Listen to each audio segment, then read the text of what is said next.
alaikum, welcome back. In the previous video, I've asked you to list down your daily routines and categorize them into 4 quadrants. If you haven't completed that, pause this video now, complete the activity and come back.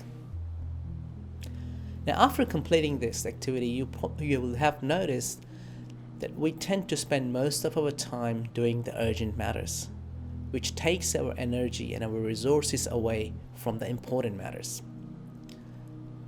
As the former President of the United States, Dwight Eisenhower, has said, things which are important are seldom urgent, and things which are urgent are seldom important. I'm going to give you a few tips on how to handle each of the quadrants effectively.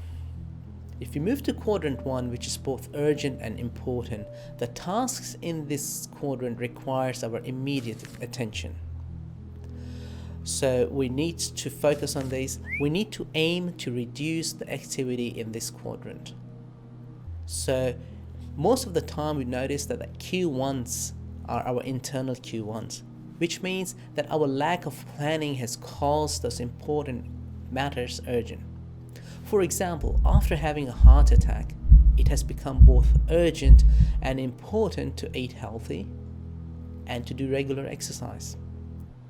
If we have taken time earlier and planned our diet and our health properly, while the tasks were important but not urgent, we could have avoided this situation.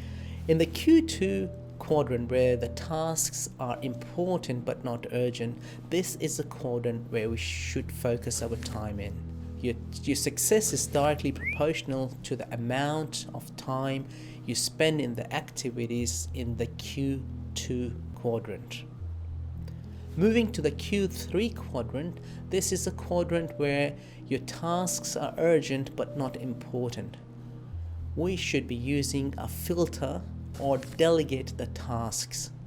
What I mean by filter is, an example of a filter is a caller ID on our phones, which we use on a daily basis. When our phone rings, we look at the caller ID and decides whether to answer this particular call or let it go to the answering machine and answer it back.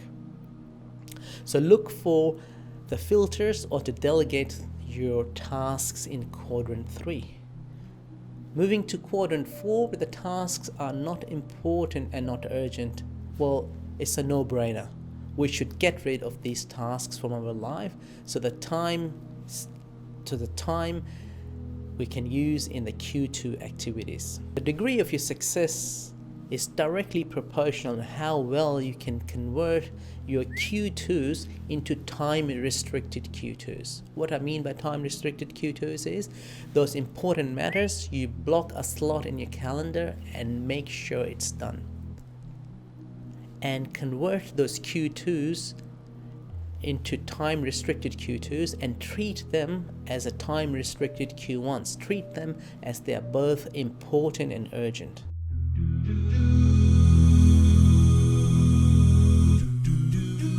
In the coming video series, I'll go through some tips and techniques on how to live a productive life and share that with you, so stay tuned.